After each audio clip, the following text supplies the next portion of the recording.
The morning did not begin with noise but with breath. Breath that was not mine alone but belonged to something larger, something ancient and eternal. I sat on the floor of my chamber, cross-legged and still, as I had done each day since I could first recall myself as a seeker.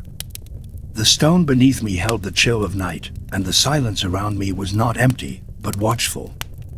It waited with me, like an old friend who does not ask questions but understands that words would only diminish the moment.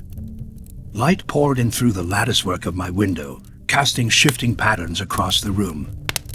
It moved gently over the stone walls, slid over my prayer rug, and settled across my folded hands as if to greet me without disturbing the sacred hush I had entered. Outside, the world was already awakening. I could hear the slow groan of carts rolling over the cobblestones, the low murmur of merchants arranging their goods, the clang of metal bowls in the courtyard where breakfast fires had begun to crackle. The scent of bread reached me even here, warm and familiar, like the memory of home. And yet I did not move. Not from inertia, but from reverence. There is something about the first hour of the day that feels like a doorway. Not yet fully crossed into the world, one is still touched by the unseen. That threshold is delicate. To rush across it is to forget where you came from. To pause, to breathe, is to remember. And it was then, in that hush before thought, that the voice returned, not a voice made of sound, but one I have always known. It rose from somewhere beneath my ribs, or perhaps from beneath time itself, and it said, gently, as if it were placing its hand on my shoulder, "You were born with potential." Not as a compliment, not as motivation, but as a remembrance. As a truth spoken not to persuade, but to awaken. I sat with it, letting the words settle into me like a stone into deep water. And with their settling came ripples, memories, feelings, images from my earliest days. I saw myself again, a child no taller than a shepherd's crook, walking behind my father in the twilight of a garden in bulk. He moved with a calm that made the birds quiet as he passed. He was not a man who believed in hurry. Each step he took was a prayer. Every glance he gave was a blessing. He would often look up at the sky mid-conversation and pause, as though listening to something no one else could hear. Then he would smile, and turn back to me, his eyes filled with something brighter than sunlight, and he would say things I could not fully understand but which filled me with peace nonetheless. One evening he said, "Jalal, there is a jewel in your chest. Not one you wear, but one you are. All your life, people will try to polish it for you, or tell you what it is worth. But only you can see its true light. Guard it. Know it." At the time, I thought he meant I was special, perhaps different in a way others might admire. But now, sitting in the still hush of dawn, I know he was speaking not just to me, but through me. He was speaking to the part of me that is the same in everyone. The soul. The spark. The secret that God placed within each of us, not for display, but for discovery. And that is what potential truly is. Not something to prove or achieve, but something to remember and reveal. I remembered how, as a child, I would lie beneath the open sky at night and feel as though I belonged somewhere beyond it. I didn't know the word for it then, but I felt homesick for a place I had never seen with my eyes. I would speak to the stars in whispers and ask them if they remembered me. The feeling was so strong, so certain, that I began to believe that I had lived before, perhaps not in a body, but in a song, or a dream, or a silence. I believed that before I arrived on this earth, I had been made of light. And that some part of that light still lived in me, folded deep into my breath. In the early years, this feeling made me curious about everything. Every stone seemed to hold a story, every tree a secret. I would ask the wind where it had come from, and listen to its answer in the way it bent the grass. I believed that the world was speaking to me, not in sentences, but in signs. That even sorrow had a voice, if one was quiet enough to hear it. I think now that this was my soul remembering its origin. That childhood wonder is not a phase we grow out of, but a form of wisdom we forget. And in forgetting it, we begin to believe we are ordinary. But there is nothing ordinary about being born at all. The light in the room had thickened now. It touched the surface of the walls like a lover, gently tracing old lines. I felt its warmth on my shoulders, and I understood it as something more than sunlight. It was a mirror, reflecting what lived within me. And what lived within me was not small. It was vast, endless, like the sky itself. Not because I was different, but because I had dared to remember. I had dared to be still long enough to listen to the voice that never ceased speaking. You were born with potential. The words echoed again, and this time I felt them not just in my mind, but in the space between my ribs, in the pulse at my wrist, in the hollow of my throat. They rang through me like the sound of a bell whose tone awakened something sleeping.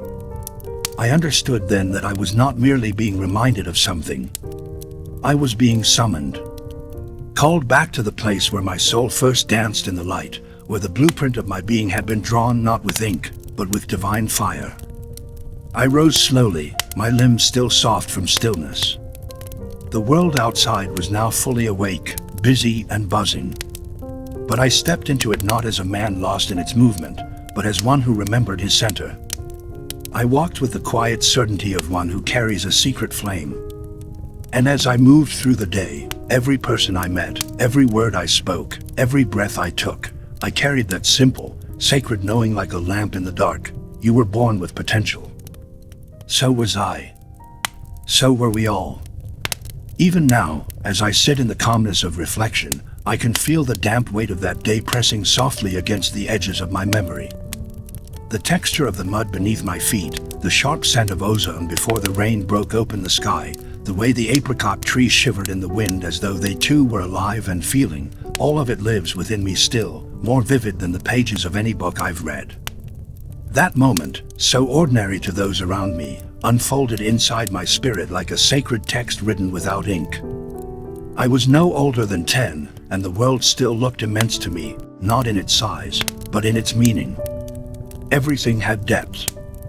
A single leaf, curled and trembling in the wind, could hold the entire mystery of the universe. I believed then that if I were still enough, I could hear the leaf speak its story.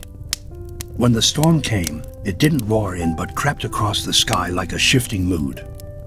The air grew heavy, the sunlight dimmed, and the smell of earth grew thick, like the world itself was preparing to cry. I was supposed to be inside, practicing verses, reciting texts under the watchful eye of my teachers. But my spirit was restless that day, pulled by something beyond duty. So I slipped away, barefoot, with a half-eaten fig in my hand and the delight of rebellion in my chest. I ran through the garden, its trees beginning to dance in the rising wind, and out toward the fields beyond the madrasa's edge. The rain caught me just as I reached the trees, sudden and cold, soaking through my tunic in moments. But I did not turn back. I welcomed it. It felt like the sky itself had embraced me, washing off the dust of learning and giving me something deeper, more immediate, a kind of knowing without thought. And then I saw it. The small bundle of feathers near the gnarled root of a tree, barely noticeable in the wetness of the ground. I would not have seen it at all if it had not moved, just a slight tremble, the barest motion of pain. I approached slowly, instinctively, as if entering sacred ground. There, hunched and half-covered in soaked leaves, was a sparrow. One wing jutted out at a strange angle, its delicate bones too thin to withstand the force of wind or fall. The bird was still alive, barely. Its eyes blinked slowly, clouded not with fear, but something softer. It did not resist when I reached out. I knelt and gathered it into my hands, and in that moment, I felt something shift inside me, something irrevocable. The bird's small body was impossibly light, and yet it felt as though I were holding the weight of a universe. I could feel the shiver in its chest, the fragile beating of a heart no bigger than a date pit. And I could feel, too, my own heart, beating with it, trembling in rhythm with its suffering. The cold rain ran down my face, mingling with the tears I did not know had come. I wasn't crying only for the bird. I was crying for the part of me that understood what it meant to fall. I was crying for the immense tenderness of a world in which even something so small, so seemingly insignificant, could feel pain so deeply. I remember whispering to it, nonsense words, prayers, breath. Anything to let it know it was not alone. The orchard had gone quiet around me, as if the rain itself had paused to listen. I was not trying to save the bird. I had no knowledge of how. I only wanted it to know it had been seen, that its pain had not gone unnoticed, that it mattered. That was when the other boys arrived. I heard them before I saw them, their voices cutting through the hush like knives. They came running and laughing, their feet splashing in puddles, joyfully rowdy in a way boys often are when they believe no one is watching. When they saw me crouched in the mud, cradling the bird, their laughter shifted, turned sharp. "What are you doing, Jalal?" one of them sneered. "Crying over a bird? It's already broken. Leave it. It's just a sparrow." Another chimed in, "They fall all the time. There are hundreds more. You'll drive yourself mad if you weep for every little thing in this world." They didn't understand. How could they? They were beginning to wear the armor that the world begins to place on you as you grow, the armor of detachment, of mockery, of strength mistaken for indifference. But I couldn't put that armor on, not even then. The bird in my hands felt too real, too sacred. Their words stung, but not because they insulted me. They stung because I knew, in some quiet way, that those boys were abandoning something inside themselves. I knew that once you close your heart to the suffering of one small thing, it becomes easier to close it to the next. And soon, you walk through life untouched, not strong, but hollow. I didn't speak to them. I turned away, holding the sparrow closer to my chest as though to shield it from their words. Eventually, they grew bored and left, their footsteps fading into the distance. I remained there until the rain stopped, and then longer still. I stayed until the trembling in the bird's body faded to stillness. Whether it died or merely slept, I did not know. But I wrapped it gently in a dry cloth from my sash and carried it with me. That night, I sat outside under the stars with my father. He had noticed my silence, and though he was a man of wisdom, he never forced speech from me. He let me sit in my quiet, watching the stars slowly claim the sky. After a while, he spoke, not with command, but with presence. "Tell me what troubles you, Jalal." I told him. Every detail. The bird, the rain, the boys. My tears came again, not because I was ashamed, but because it all still lived so freshly in me. He listened without interruption. When I finished, he placed his hand gently on my back and said, "You were born with goodness, Jalal. That's why the pain of others feels like your own. Never let anyone convince you to harden that part of yourself. It is the most sacred thing you possess." I nodded, not fully understanding, but feeling the truth of it settle into my bones like warmth after a chill. That night, I lay awake long after the house had gone still, staring at the ceiling and feeling the strange ache of growing, not in body, but in soul. And now, all these years later, I look back and see that moment not as the beginning of something, but as a revelation of what had always been there. I was not learning how to be kind. I was remembering that I already was. The bird, the rain, the boys, the silence, they were mirrors, each one reflecting a part of me I needed to see. The world is full of such mirrors. And if you are willing to feel, to be broken, to weep, you begin to recognize them not as burdens, but as blessings. So I carry that moment with me still. I carry the soft weight of that sparrow in my soul, and every time I see suffering, no matter how small, I feel that trembling again, not as weakness, but as a call to awaken. Because I was born with goodness. We all were. The only difference between the compassionate and the cruel is who remembers and who forgets. The days before Shams arrive now seem to me like the stillness of water before a stone is thrown. Everything had the appearance of calm, of order, of purpose. I wore my scholar's robe like it was a skin, and every word I uttered in the lecture halls carried the weight of learning, of lineage, of tradition. The madrasa, with its towering shelves of books and the quiet scratch of quills over parchment, was my temple. I had been raised in the company of saints and sages, trained in the labyrinths of logic and rhetoric, taught to revere the sound of certainty. I knew how to answer questions before they had even been asked. I had learned how to appear wise, how to walk with my head held just high enough to inspire respect, but never so high as to invite accusation. And yet, beneath it all, I carried a secret restlessness I could not name. A longing that hummed behind every sermon I delivered. A kind of thirst that no fountain of knowledge could quench. It was this unrest that drew me to the orator, the one who had begun to gather followers at the edge of the bazaar.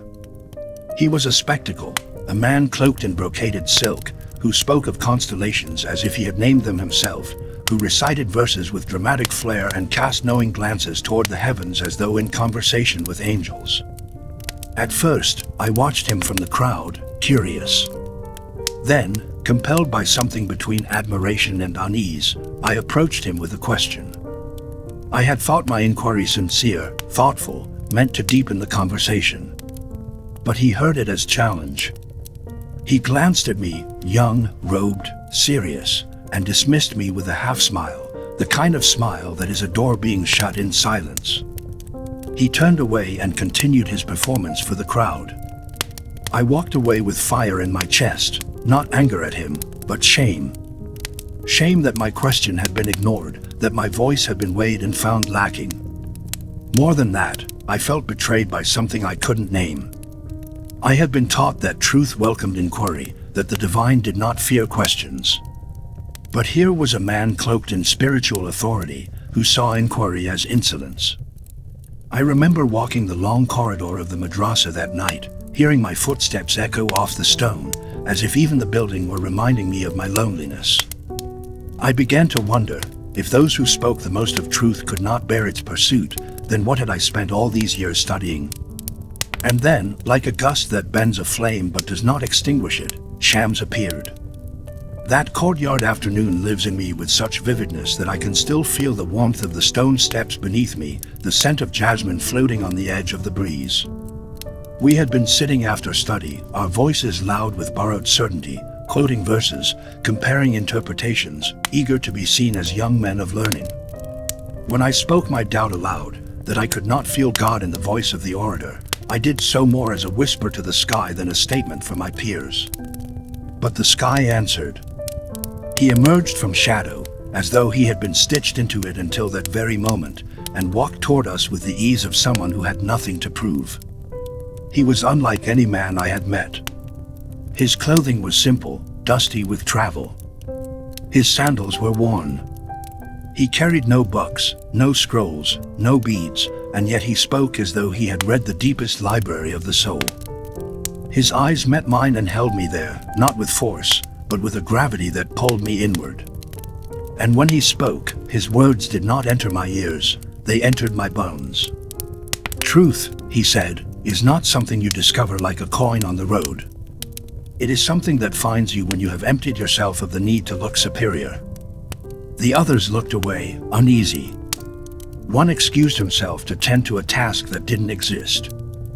Another made a dismissive comment about wandering mystics who had inhaled too much desert wind.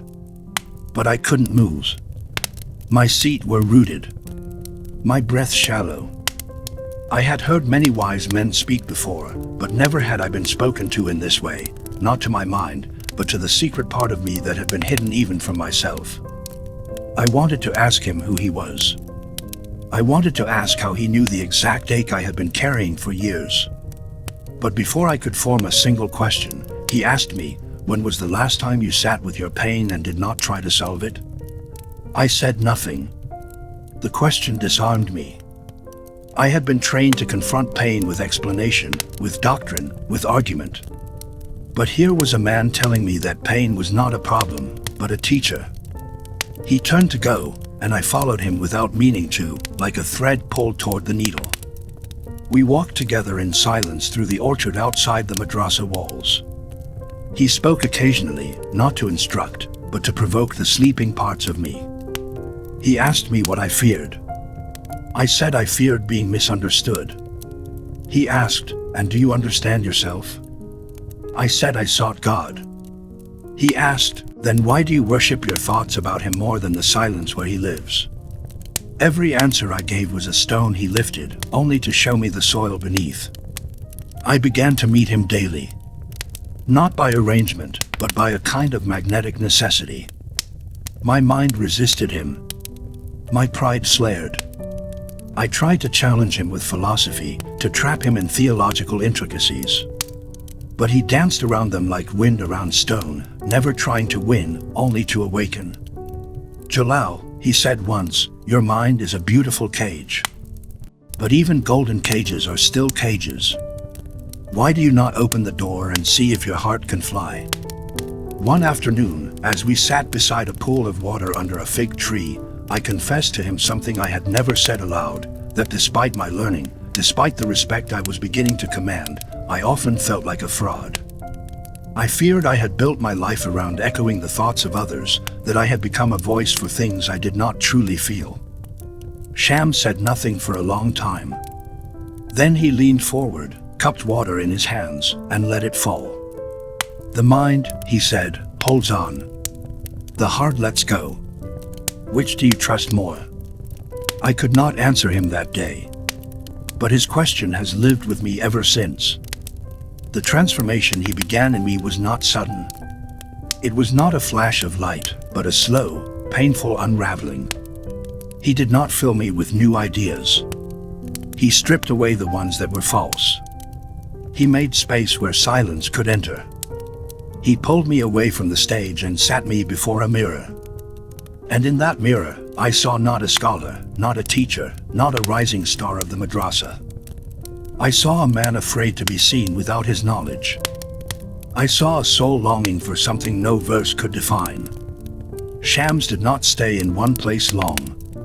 He was a wanderer, a flame with no desire for walls. But while he remained, he poured himself into our conversations with a fierceness that made the soul ache. He did not let me retreat into the comfort of knowing. He asked me, again and again, to feel. To trust what stirred in me more than what had been taught to me. He told me, "You were born with trust, Jalal. Trust in what you are, not just what you think." And for the first time, I began to hear the sound of my own soul. Quiet at first. Barely audible. But it was there. Beneath the logic. Beneath the learning. Beneath the pride. A single, soft note, "I am still here." And I knew this was the beginning of everything real. That morning began as so many others had. The sun rose quietly over Konya, brushing its light against the domes and minarets with the gentleness of a prayer. I awoke to the scent of cardamom steeped in morning tea, the rustling of markets opening, and the distant voice of a merchant laughing through his stall's wooden shutters. But I felt none of the usual peace these things once gave me. My heart was restless, beating not like a drum but like a bird pressing its wings against the inside of its cage. Something inside me had begun to crack, not a violent shattering, but a slow and aching yielding. Like a dam surrendering after holding back years of longing. I could no longer ignore it. Everything I had built in my life until that point, my reputation, my scholarship, my titles, my circle of devoted students, had started to feel like a beautiful room with no windows. I had filled that room with verses, with commentaries, with accolades. But I could no longer breathe in it. There was no wind, no sky, no mystery. And the mystery, the mystery, had begun to call me with a voice that did not speak, but pulled. Pulled at the marrow of my being. Pulled at the place where my soul and the divine met in silence. I remember walking through the madrasa that morning, my footsteps echoing in the hall like questions with no answers. My students greeted me with reverence, some even rising to kiss the hem of my robe. But instead of feeling honored, I felt sorrow. Not for them, but for the part of me that once sought this as sustenance. How hungry I had been for approval. How desperately I had mistaken admiration for love, intellect for connection, precision for wisdom. It was later that same day when I stood beneath the cypress tree outside the city gates, alone, no books in hand, no lesson to deliver, and saw a small child chasing a red cloth through the wind. It was no more than a rag, but the joy with which she pursued it filled the air like music. She didn't notice me, nor did she need to.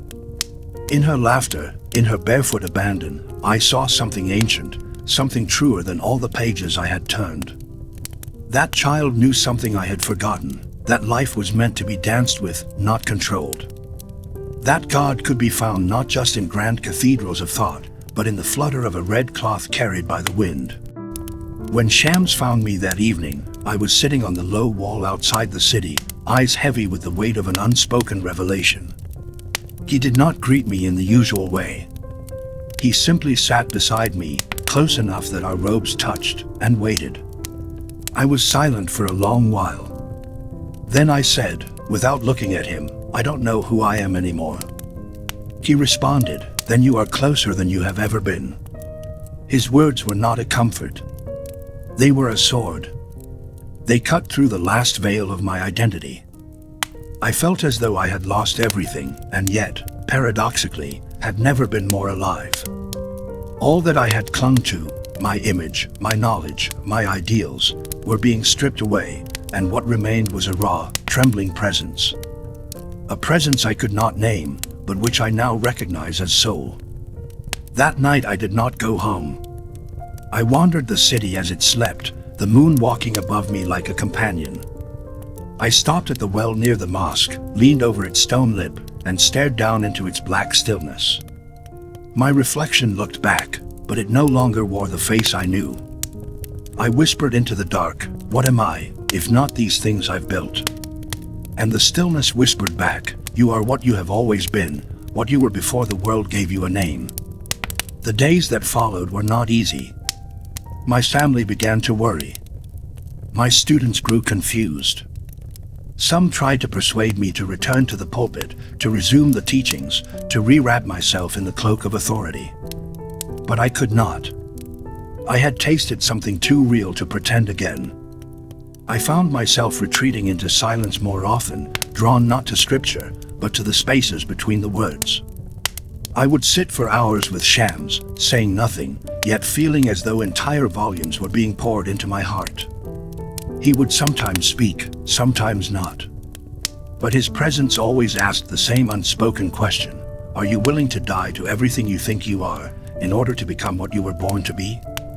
And one afternoon, in the quiet of my room, I understood something so clearly that I wept for it. I had been born with dreams, not dreams of achievement, but dreams of intimacy with the world. I had been born with ideals, not the ones written in doctrine, but the kind that flutter in the heart before the mind silences them. I had been born with potential, not the potential to be revered, but the potential to be real. Somewhere along the way, I had traded these gifts for certainty. But they had never left me. They had only gone quiet, waiting for the day I would listen again. That was the day I danced. It began with a simple turning of the body. A soft motion. A spiral that mirrored the movement of the planets, the unfolding of petals, the breath of the cosmos. My right palm faced upward, to receive. My left palm downward, to give. And my body, caught in the rhythm between. As I spun, my thoughts dropped away like old leaves.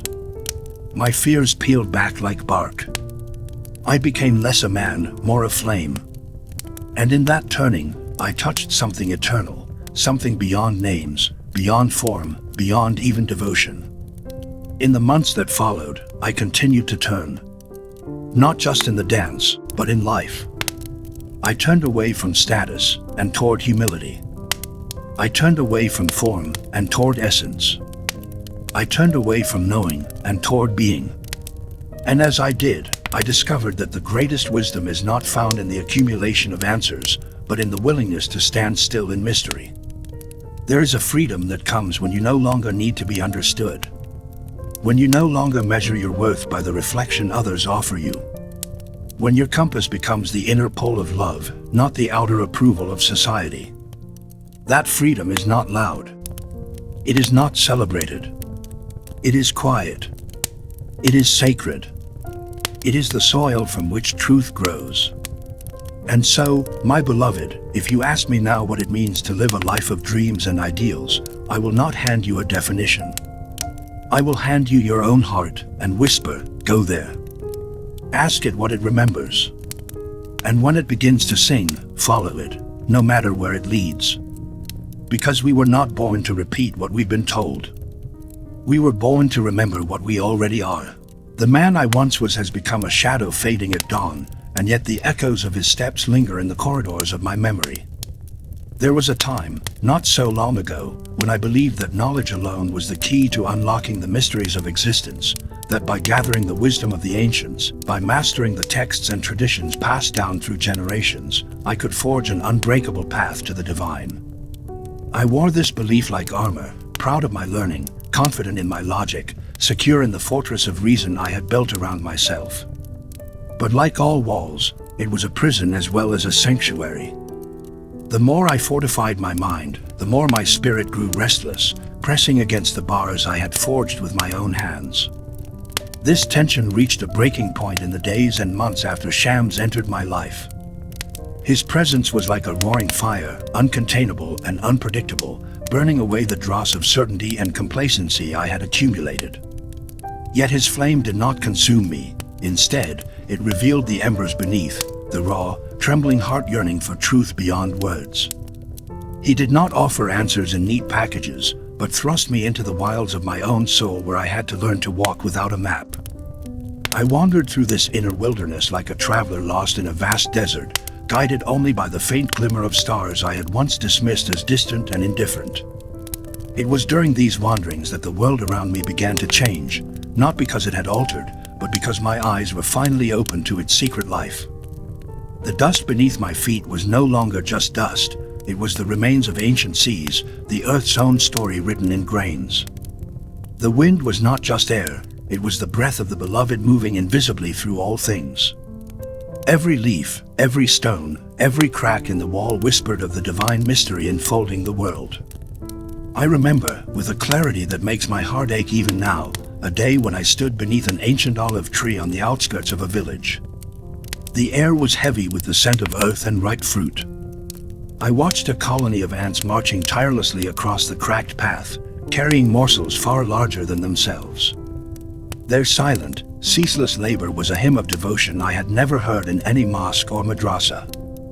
The simplicity of their work, the unity of their purpose, revealed to me a profound truth, that goodness and harmony arise not from grand gestures or proclamations, but from humble, persistent love. I laughed aloud, startling a shepherd nearby who looked at me with curious eyes. Drunk on the poetry of the ants, I told him, and he smiled, though he did not understand. In those days, I no longer sought to fill my mind with more knowledge. Instead, I sought to empty it, to listen, truly listen, to the world as it breathed around me. I began to understand that wisdom is not stored like treasure in the vaults of the intellect. It is a living river that flows through presence and surrender. Shams had taught me this not with lessons, but by his very being. He lived as one who trusted the unknown, who embraced the fragile balance between certainty and mystery. His trust was contagious, though I struggled daily to embody it. One evening, a woman from a nearby village entered my life, not through grand introduction or ceremony, but simply by the scent of fresh bread on the air. She was a baker, her hands calloused and strong, her smile warm and unassuming. She knew nothing of scripture or philosophy, yet she possessed a quiet sacredness that touched me deeply. Watching her work, I saw how she listened to the dough with a patience that defied explanation, how she coaxed life from flour and water with a tenderness that spoke of creation itself. When I asked how she knew how much water to add, she answered simply, "I do not know." I listened to the dough. Those words echoed in me like a bell tolling across a valley. In the stillness of that moment, I realized that I had spent my life trying to command the divine as one commands armies or empires, through force, control, and calculation. But the divine is not a kingdom to conquer, it is a garden to tend, a song to join, a dance to follow. I began to see that the ideals I cherished were not rigid monuments to be defended, but living seeds to be planted, nurtured, and allowed to bloom in their own time. The transformation was not without struggle. My family grew worried, my students confused, my peers skeptical. Whispers of madness and heresy followed me like shadows. Yet I embraced the solitude, for it was in solitude that the soul learns to hear its own voice above the clamor of the world. One night, before the first call to prayer, I found myself drawn to the ancient well near the madrasa, a well I had known since childhood. Its stone rim was worn smooth by countless hands, its depths dark and mysterious. As I lowered the bucket and listened to its echo, I felt the weight of all my questions sink into the silence below. I cupped the cool water in my hands and drank, feeling the river of life flow through me. And in that moment, a voice arose within, a whisper not of words, but of knowing. You thirst because you were born to give water, not to hoard it. I understood then that my purpose was not to gather accolades or knowledge for myself, but to become a source, a wellspring of love, trust, and presence from which others might drink. Returning home, I moved with a newfound gentleness. I spoke less and saw more. The broken teacup on my windowsill caught the morning light like a stained glass window, the spider's web in the corner glittered with dew like a delicate jewel. In these ordinary miracles, I glimpsed the sacred. The world was not separate from God, it was God's breath made visible. When asked what Shams had taught me, I could offer no simple answers. He had not given me doctrines or dogma, but the eyes to see and the heart to love. He showed me that we are born with goodness and trust, with ideals and dreams, not to be preserved as relics, but to be risked, broken, and shared. This is the path of the soul, not a straight line, but a turning, a spiral inward, a journey home. To live this truth is to walk with humility and courage, to embrace the unknown with open hands, to trust the unseen thread that connects us all. It is to become a wellspring, not because we hold the answers, but because we embody the willingness to seek, to listen, and to love without conditions. This is the gift I carry now, the light that guides me. And it is my prayer that all who hear these words may find within themselves the courage to awaken the wellspring they were born to be. There was a time when my very sense of self felt fragile, as if the ground beneath my feet had been washed away by a rising tide I could neither see nor control. I had spent many years wrapped in the comforting folds of scholarship, my mind busy with the languages of poetry and theology, philosophy and jurisprudence. I had built a fortress of knowledge, believing it would shield me from uncertainty and doubt, and provide a solid foundation upon which I could stand unshaken. Yet, beneath this outward confidence, a silent unrest stirred, a quiet voice that whispered of something beyond the pages I had studied and the titles I had earned. This voice was neither loud nor demanding. It was a gentle beckoning toward a truth that could not be held by words alone. My life was forever altered when Shams of Tabriz appeared, not as a scholar or preacher, but as a flame that threatened to consume everything I thought I knew. His presence was wild and untamed, like the desert wind, and his words pierced through my defenses with the precision of a surgeon's blade. He saw through the masks I wore, the mask of certainty, the mask of respectability, the mask of piety, and invited me to shed them, one by one. This invitation was not gentle. It was a relentless call to authenticity, to face the raw, trembling core of my being. At first, I resisted. The security of knowledge, the approval of my peers, the admiration of my students, all these were chains as much as they were comforts. To let them go was to step into a void where nothing seemed certain, where the ground shifted beneath every footfall. But Shams did not ask for mere intellectual assent. He demanded that I live the truth of my own heart, that I enter the silence where words dissolve and presence reigns. In the stillness that followed, I began to perceive the world anew. The air around me seemed charged with a subtle life, as if every leaf, every stone, every breath of wind was infused with a divine presence eager to be known. I found myself drawn to the simple, ordinary moments that I had once overlooked, the curve of a child's smile, the steady rhythm of a potter's hands shaping clay, the soft glow of twilight settling over the hills. These moments became sacred, portals through which I glimpsed the infinite. One afternoon, I sat beside a well in a forgotten village, watching the water ripple beneath the surface. As I gazed, I felt the layers of my old self peel away, the scholar who sought answers, the man who feared vulnerability, the soul weighed down by expectation. In that quiet reflection, a deep knowing arose within me. Potential is not a distant prize, but a seed planted within us from birth, watered by love and trust, nurtured by dreams and ideals. It is the living essence of who we are, waiting only for the courage to bloom. This realization brought with it a profound tenderness toward myself and others. I saw that goodness is not a perfect state to be achieved, but a gentle practice of compassion, patience, and forgiveness, starting with oneself. Trust, too, revealed itself as a radical act, a surrender to the unseen currents that carry us beyond fear and doubt into the realm of possibility. And ideals and dreams transformed from rigid expectations into living stars, guides that invite us to journey ever deeper into the mystery of life. Yet this path is not without its shadows. To embrace our potential is to risk loss, to face the unknown, to let go of the familiar and beloved. I felt the sting of separation from those who could not understand my transformation, the loneliness of walking a road less traveled, the ache of shedding old identities that no longer served me. But within this vulnerability lay a new strength, a resilience born not of resistance, but of surrender. In moments of doubt, I return to the wisdom that whispers through the ages, that we are born not by chance, but with purpose, that within us lies a wellspring of light, waiting to be uncovered, that the journey of the soul is a dance between loss and discovery, breaking open and blossoming forth. Each breath is an opportunity to remember this truth, to step into the fullness of who we were created to be.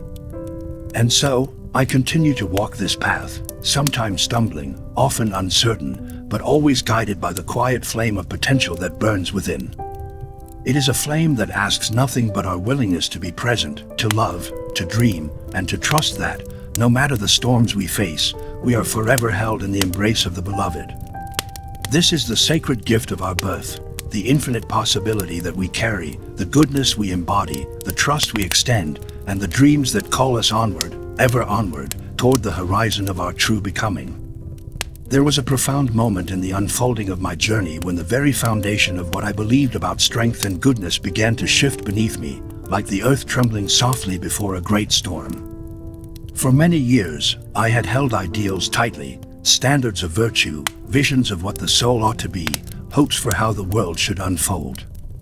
These ideals were my guides, my shields, the stars by which I charted my course. Yet, it was through the crucible of loss and grief, through the deepest wounds of my heart, that I came to see that ideals alone are not enough, that beneath every shining aspiration lies a raw, trembling vulnerability without which no true goodness can live. I remember clearly the unbearable ache left in the wake of Sham's absence, a silence so vast it threatened to swallow me whole. His departure was like a desert wind stripping away the last leaves of certainty, leaving me exposed to the relentless sun of my own solitude. In that desert, I wandered lost, stripped of the illusions of control and mastery that had once comforted me. Every night, the stars above seemed both impossibly distant and painfully near, reminding me of the vastness of the unknown that stretched beyond the fragile shell of my understanding.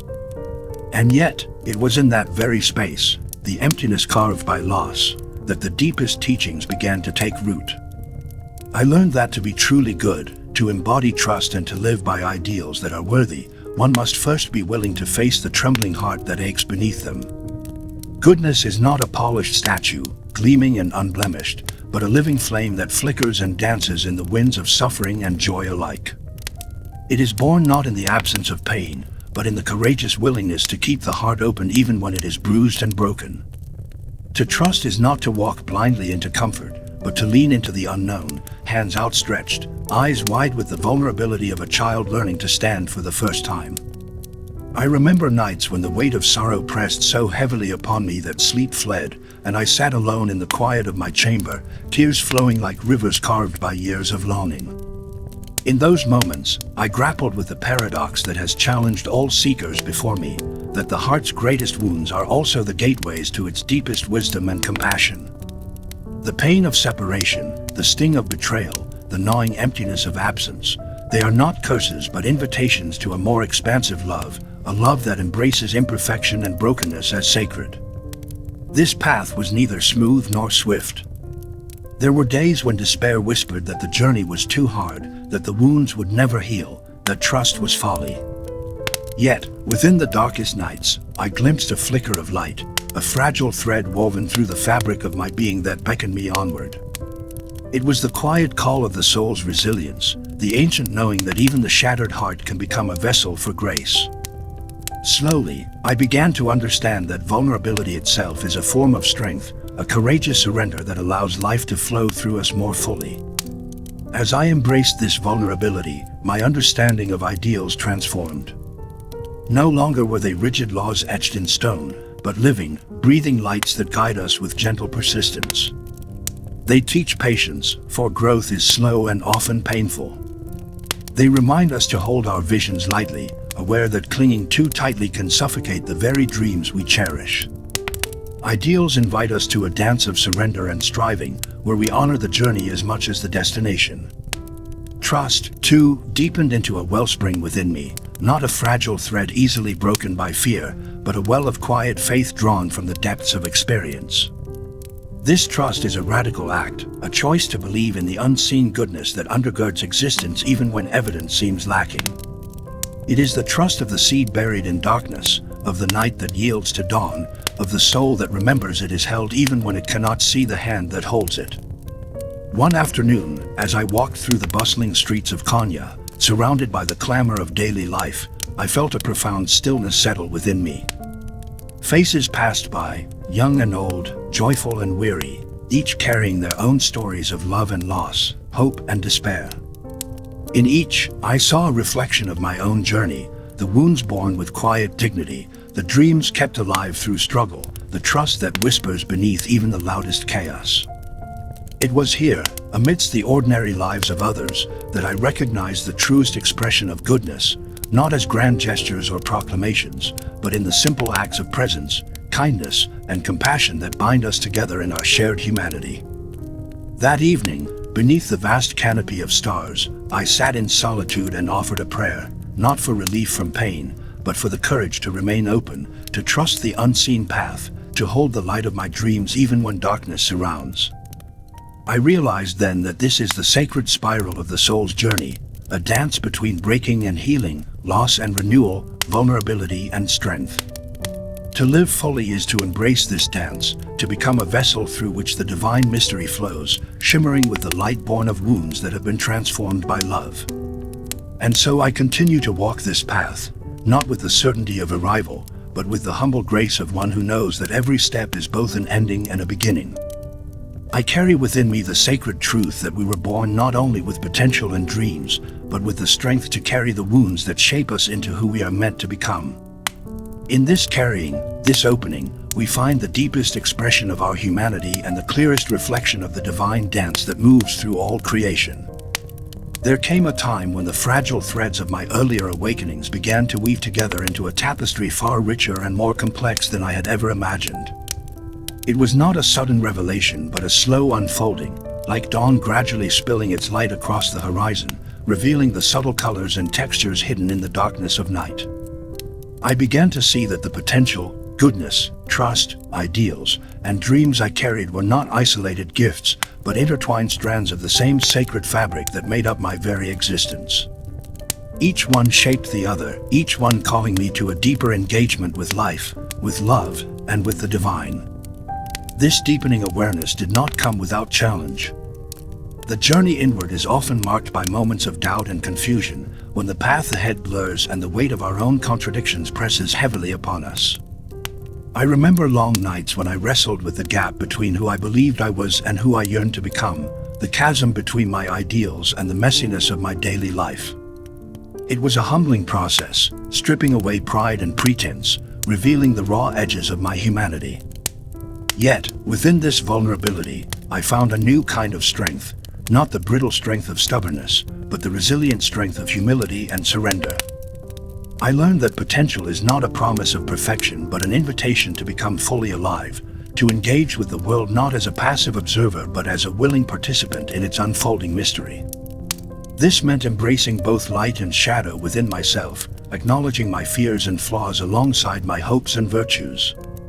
It meant recognizing that true goodness arises not from judgment or denial, but from the compassionate acceptance of all parts of myself and others. To live in this way is to open one's heart wide enough to hold joy and sorrow, certainty and doubt, success and failure. Trust, I discovered, is the foundation of this openness. But it is not the easy trust that comes from safety or certainty.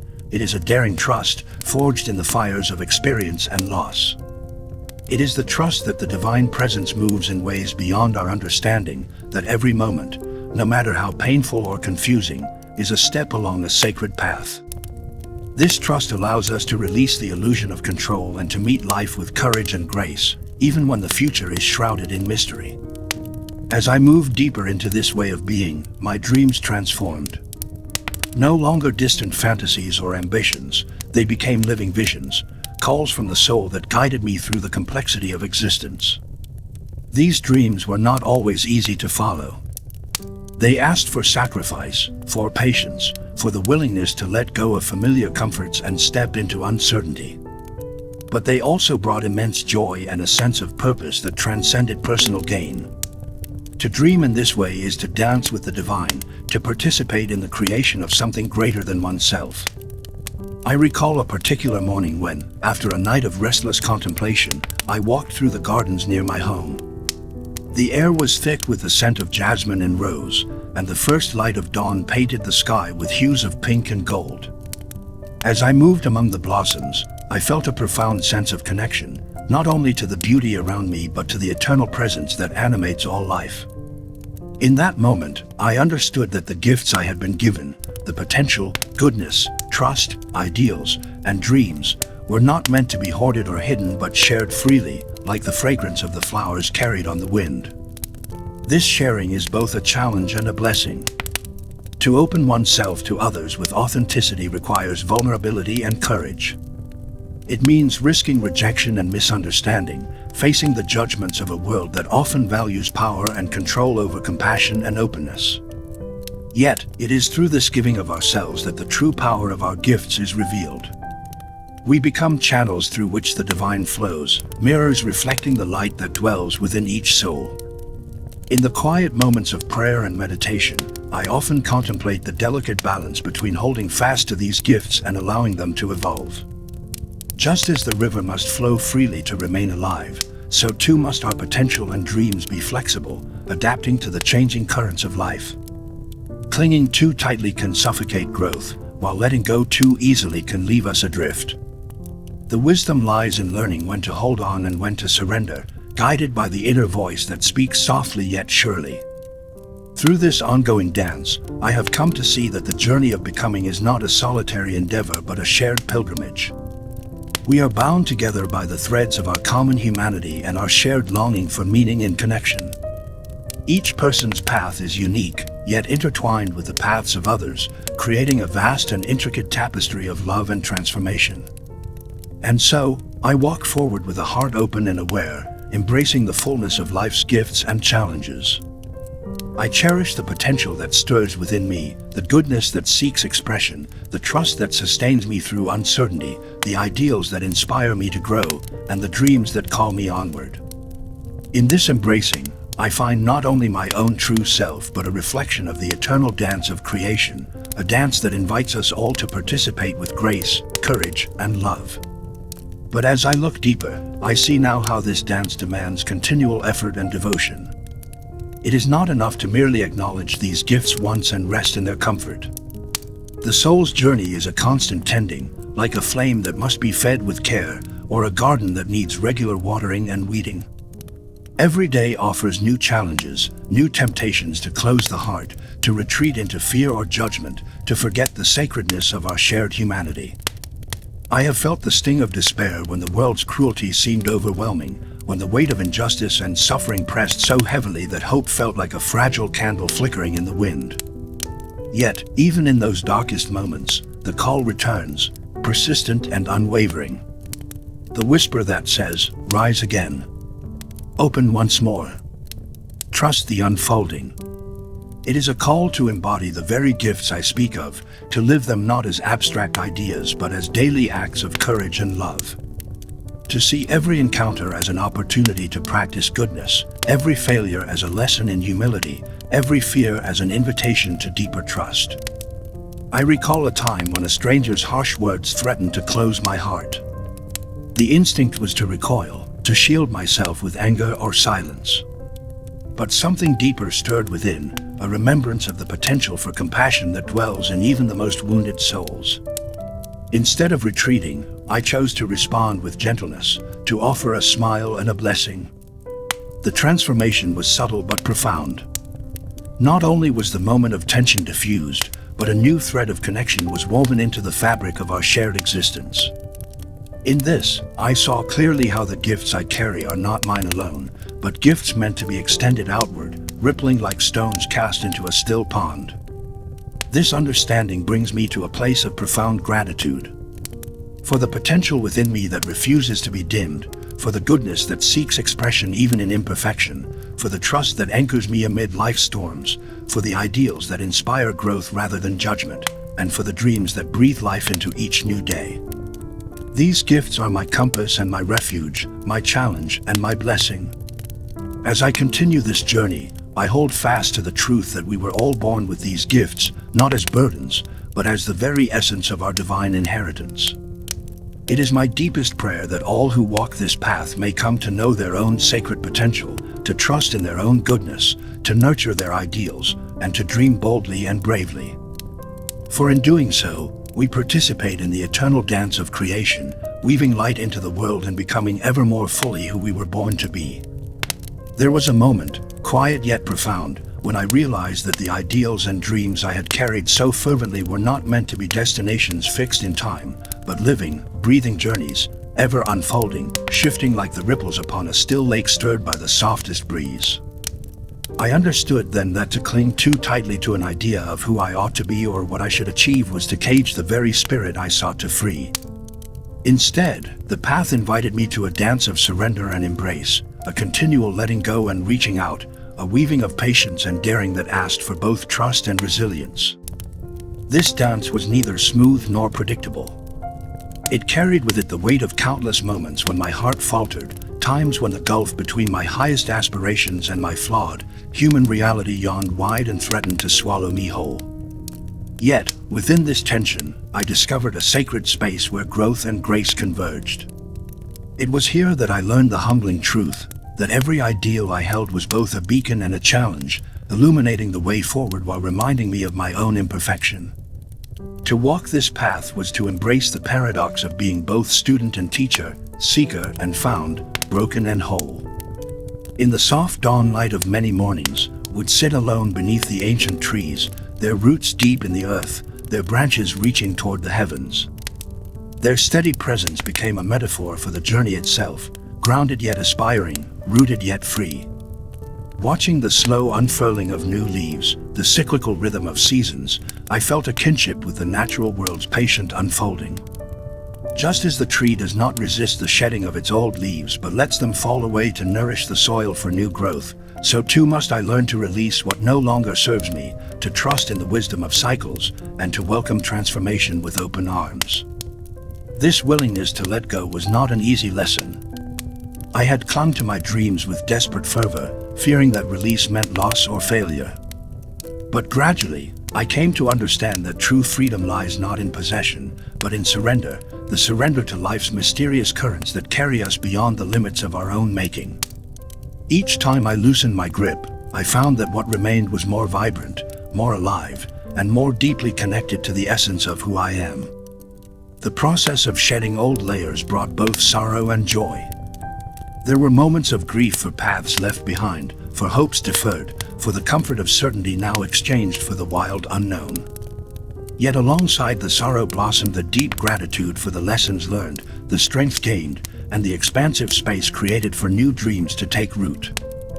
I realized that transformation is not a loss but a metamorphosis, a chrysalis breaking open to reveal the wings waiting to carry us toward horizons yet unseen. Trust became the thread weaving through this ever-changing tapestry.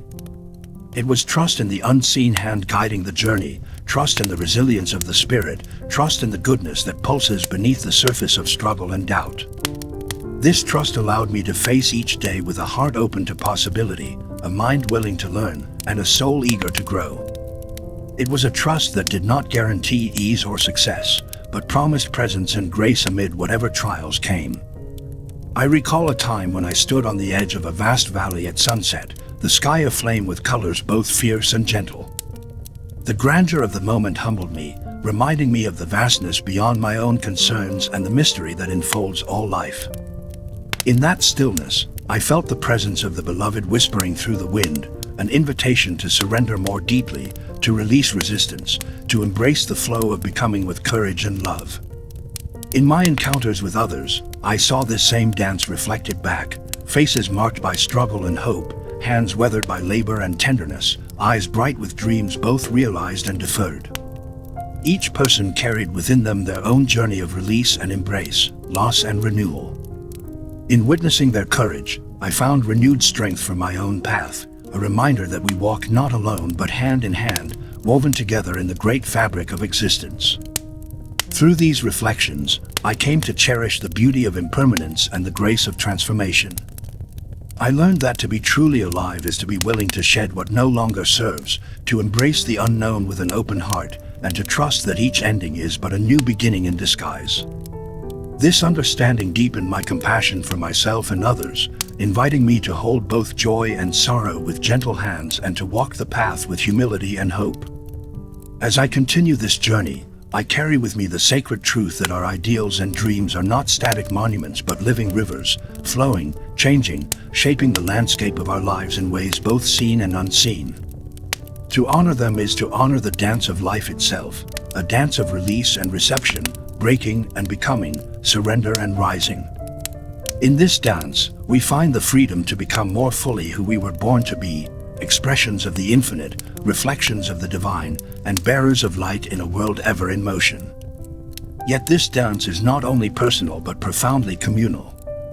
I have come to understand that our journey of letting go and embracing is interwoven with the journeys of countless others, and it is within these connections that the true power of our transformation is amplified. When one soul surrenders, it sends ripples through the web of existence, touching lives far beyond what the eye can see. In the shared spaces of vulnerability and courage, we find a common ground where love blossoms and healing takes root. I remember gatherings in the quiet corners of the city where seekers and wanderers alike would come together, not to claim answers, but to share questions, to hold space for one another's unfolding. In those moments, I saw how the courage to let go of certainty and the willingness to embrace mystery created a sacred container for collective awakening. It was there I witnessed the alchemy of brokenness transforming into wholeness, isolation melting into belonging, and fear giving way to trust. This communal aspect of the journey has taught me humility and patience. Every soul moves at its own pace, dances to its own rhythm, and carries its own burdens and blessings. To honor this is to cultivate compassion for ourselves and others, recognizing that the path is rarely straight or smooth. Sometimes we stumble, sometimes we stray, but always the invitation to return, to open once more, to trust again, is present, waiting like the first light after a long night. In the weaving of my own story, I see now that the gifts of potential, goodness, trust, ideals, and dreams are not trophies to be possessed but living flames to be kindled and shared. They are the breath of the divine within us, the spark that calls us beyond ourselves into greater love and service. To nurture these gifts is to participate in the sacred dance of creation, to become co-creators of a world infused with light and compassion. As I gaze toward the horizon of my days, I hold a prayer in my heart, not for a life free of challenge or sorrow, but for the strength to embrace all that comes with open arms and an open heart. I pray for the courage to keep releasing what no longer serves, for the grace to trust in the unfolding mystery, and for the wisdom to know when to hold fast and when to let go. Above all, I pray that the dreams that stir within me may continue to guide my steps, calling me deeper into the vast, unfolding beauty of life. This is the path I walk, not as a destination to be reached, but as a sacred journey to be lived. And in this living, I find the true meaning of the gifts I was born with, the endless potential waiting to bloom, the innate goodness yearning to shine, the trust that carries me through darkness, the ideals that inspire my growth, and the dreams that beckon me ever onward into the heart of the beloved. As I stand now at the cusp of this unfolding journey, reflecting deeply on all that has been, the moments of joy, the trials that tested my spirit, the lessons that shaped my understanding, and all that is yet to come, I find myself enveloped in a profound and humbling awe at the sacred gift of life itself. Each breath I take carries within it infinite possibility, a boundless ocean of potential resting quietly within the simplest moments, the rising sun, the gentle whisper of the wind, the beating of my own heart. It is this awareness that grounds me, reminding me that the very essence of our being is not a fixed point but a dynamic, living flame that calls us continually toward awakening, growth, and transformation. From the earliest stirrings of my consciousness, I felt within me a yearning, a soft, persistent call to awaken fully, to become more than the sum of my fears and doubts, to touch the depths of love and wisdom hidden beneath the veil of everyday life. This call was not a fleeting whisper but a steady beacon, guiding me through the changing seasons of my existence, seasons of radiant light and dark shadow, of ecstatic joy and crushing sorrow, of firm conviction and unsettling uncertainty. Each step along this path was marked by the invitation to meet myself honestly and with compassion, to face my imperfections with courage, and to trust that the unfolding of my life was a sacred dance choreographed by forces beyond my understanding. There were times when the path ahead seemed obscured by the dense fog of confusion and despair. When the weight of loss and heartache settled upon my soul like a heavy shroud, threatening to extinguish the flame of hope within. Yet, even in those moments of profound darkness, I perceived a quiet presence, a gentle, unwavering whisper of the divine, a soft breath that told me not to turn away but to lean in closer, to receive the grace woven delicately through the very fabric of suffering. This sacred presence taught me that potential is not measured by ease or success but by the resilience and tenacity of the spirit that dares to rise, again and again, against all odds. It is the spark that refuses to be dimmed by the shadows, the quiet strength that sustains us through life's fiercest storms. This revelation filled my days with a gentle yet unshakable hope. I came to understand that the goodness with which we are born is not a static perfection, an unattainable ideal, but a living, breathing force, one that expands and flourishes when nurtured by acts of kindness, moments of sincere connection, and the willingness to hold ourselves and others tenderly in all our flawed humanity. Goodness is not a polished jewel, flawless and distant, but the soft hand that reaches out to heal, the steady gaze that sees beyond fault and failure to the sacred essence within, the humble heart that embraces both shadow and light without judgment. Trust emerged as the golden thread that wove all these realizations into a coherent whole. Trust is the sacred bridge that carries us across the churning waters of uncertainty and fear. It is a radical surrender, a letting go of our desperate need for control and certainty, a courageous opening to the vast unknown with arms wide and heart unguarded. This trust does not promise a life free from hardship or pain, but it offers the profound assurance that we are held, seen, and guided even in the darkest nights. It empowers us to step forward with faith, to love deeply despite past wounds, to hope boldly even when the path ahead is shrouded in mystery. Alongside this trust, my ideals and dreams took on new life. They ceased to be distant, fragile hopes kept locked away in the chambers of my mind and heart. Instead, they became vibrant, living visions, bright beacons calling me forth into the fullness of my being, urging me to grow beyond fear, to stretch my limits, and to co-create with the divine a world infused with justice, beauty, and love. These dreams are not merely for my own fulfillment but are invitations to participate in the unfolding of a greater cosmic harmony, a melody that sings through the souls of all who dare to dream and act with purpose. In pursuing these dreams, I have discovered not only meaning but profound joy, a joy born of becoming, unfolding, and weaving my unique thread into the vast tapestry of life. In moments of stillness and prayer, I return often to the sacred truth that we are all born carrying these gifts, not as isolated blessings but as interconnected strands in the fabric of existence. To honor these gifts is to honor the sacred journey of the soul itself, the eternal dance between light and shadow, form and formlessness, surrender and becoming.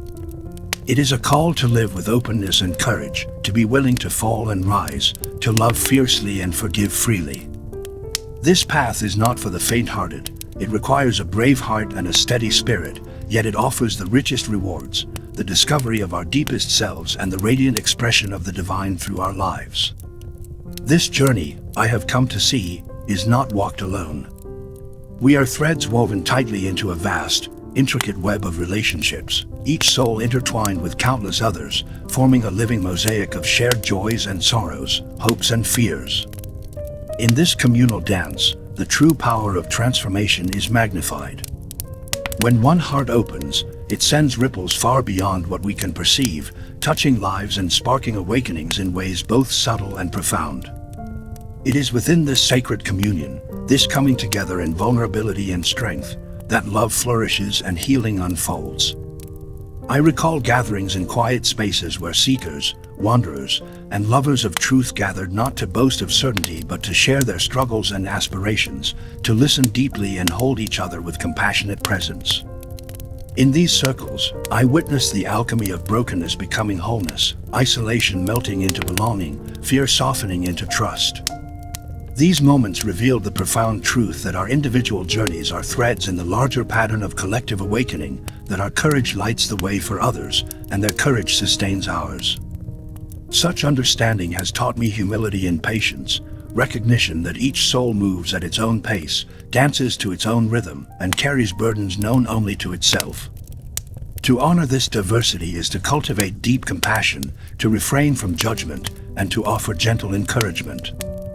The path is rarely linear or easy. It twists and turns, presents obstacles and openings alike.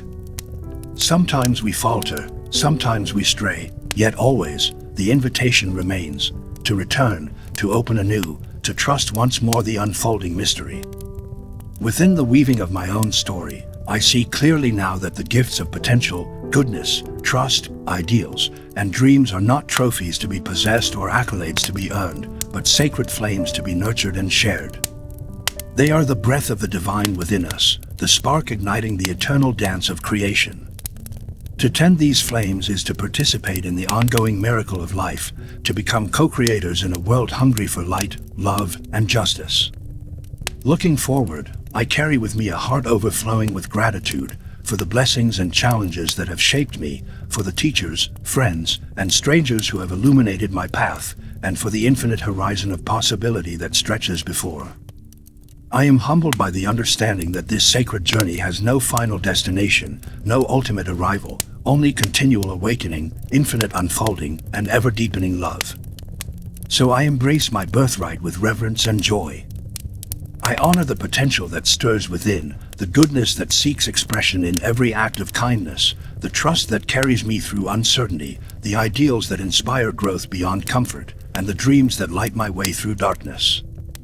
I commit to living these gifts with authenticity and courage, knowing that in doing so, I fulfill not only my own soul's deepest longing but also contribute to the radiant unfolding of all creation.